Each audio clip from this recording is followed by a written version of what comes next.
trying to build a company and have it succeed is like eating glass and staring into the abyss. I think that really the way to sell any product is through word of mouth.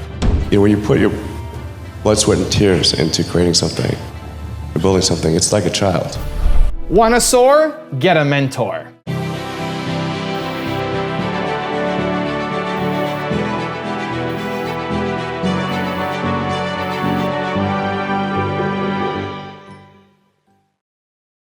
So today, let's learn from one of the best, Elon Musk, and some of his best business tips. Mentor me, Elon.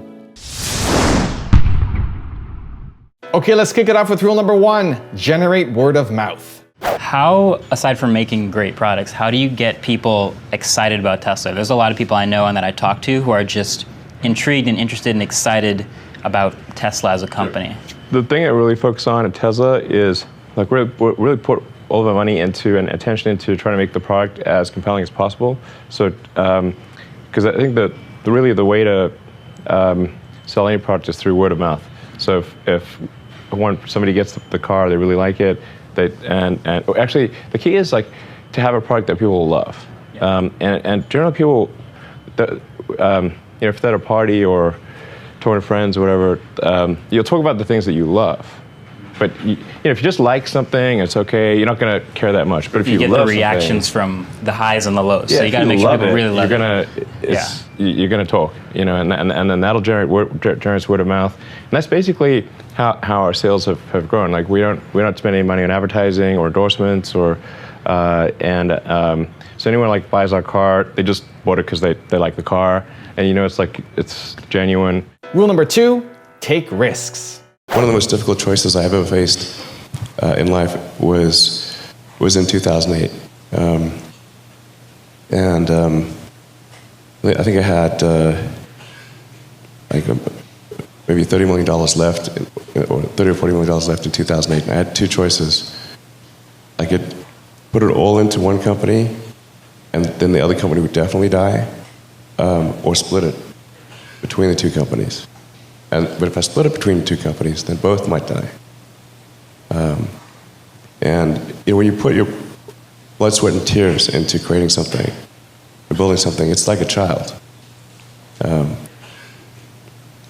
And so it's like, which one am I going to let one starve to death? I couldn't bring myself to do it, so I split the money between the two. Fortunately, thank goodness, they both came through. Also, if you want to learn how to have more confidence, check out my 254 series. It's free. The link is in the description below. There are just times when something is important enough, you believe in it enough, that you do it in spite of the fear. Rule number 3, have a high pain tolerance. There's a friend of mine who's got a great saying about creating a company, which is trying to build a company and have it succeed is like eating glass and staring into the abyss. So, what tends to happen is it's sort of quite exciting for the first several months of starting a company, and then reality sets in. Things don't go as well as planned. Customers aren't signing up. The technology or the product isn't working as well as you thought. And then that can sometimes be compounded by a recession, and it can be very, very painful for several years.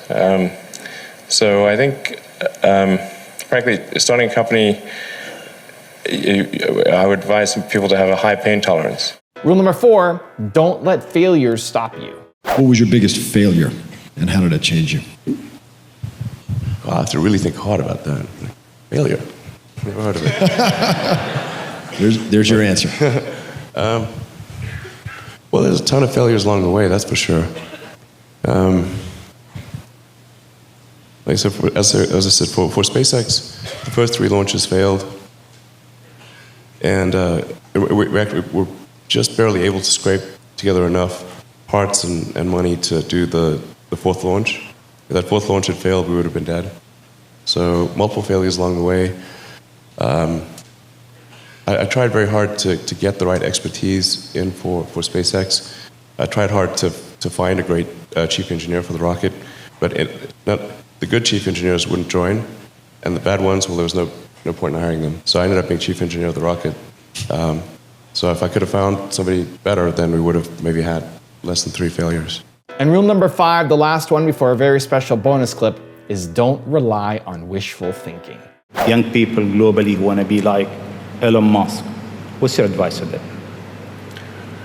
I think that probably they shouldn't want to be. You?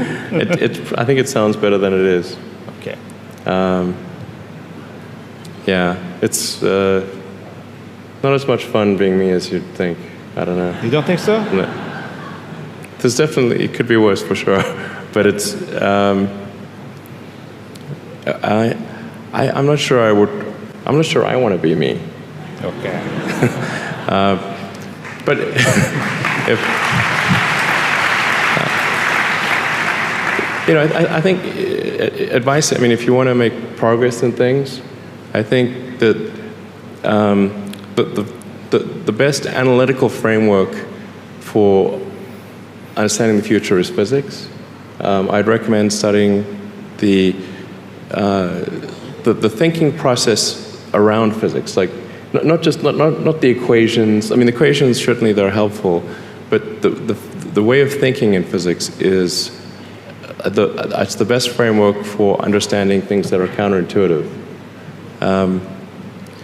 And always taking the position that you are to some degree wrong, and your goal is to be less wrong over time.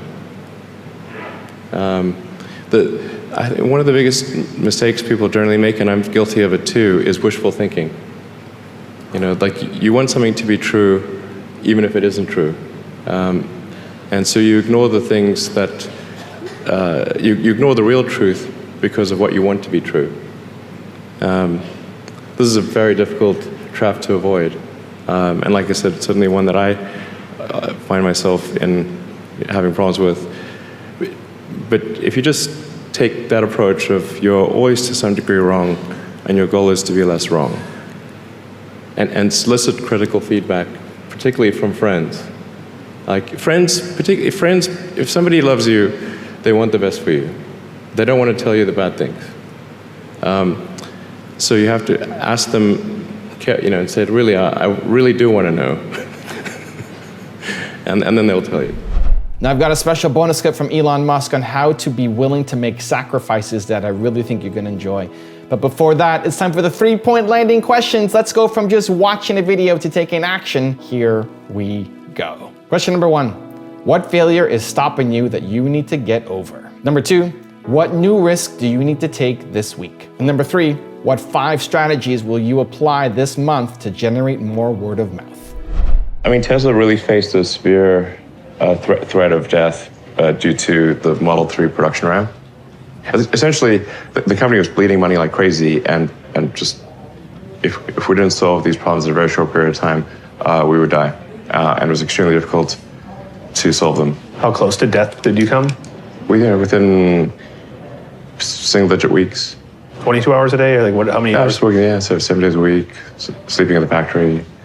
I worked in the paint shop, general assembly, body shop. Do you ever worry about yourself imploding? Like it's just too much? Absolutely. No one should put this many hours into work. This is not good. And people should not work this hard. They should not do this. It's very painful. Painful in what sense? It hurts my brain and my heart.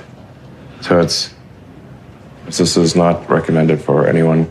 I just did it because if I didn't do it, then good chance Tesla would die.